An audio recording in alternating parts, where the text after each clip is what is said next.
Can you talk a little bit, Revere, about the kind of filmmaking that this is versus the next thing that we're going to show? Sure.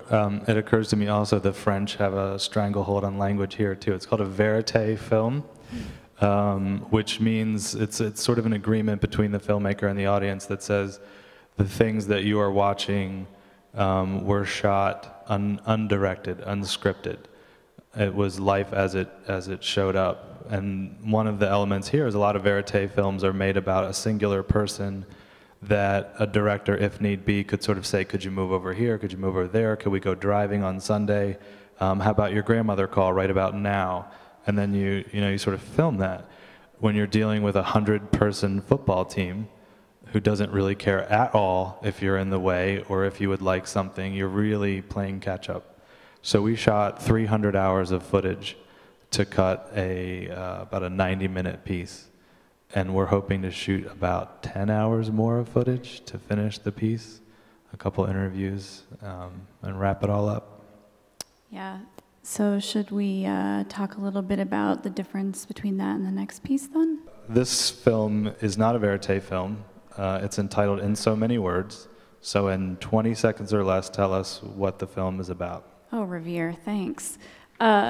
This is a film that's about a woman who has struggled with mental illness for her whole life. She's also a Guggenheim-winning best-selling author. She's from North Carolina, and she's also a woman who has written extensively and talked extensively about her own life. And so when we were approached about making the film, we knew we had to do something highly creative to tell her story, since it was already out there a little bit in other forms.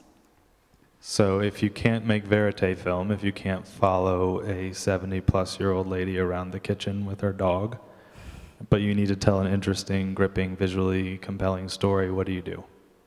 So in this case, what we decided to do was write a script. I worked with a writer in Los Angeles, a dear friend of mine named Lindsay Devlin, and we took Lucy, who's the main and only real character in the film.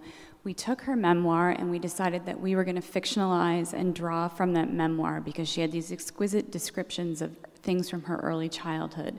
So we wrote those scenes, and then, you may or may not know this, but Revere is a really gifted and incredible artist, and so he art directed the film and produced it with me. And I asked if he would be so kind as to create works of art that were based on some of the dream journals that the subject of the film had kept through the years.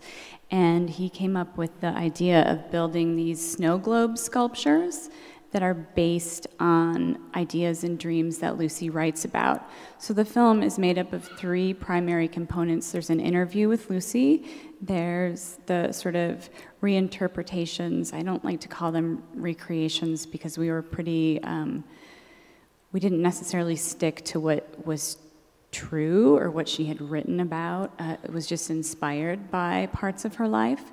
And then there are the snow globes. And you'll see all 3 of those elements in the first 15 minutes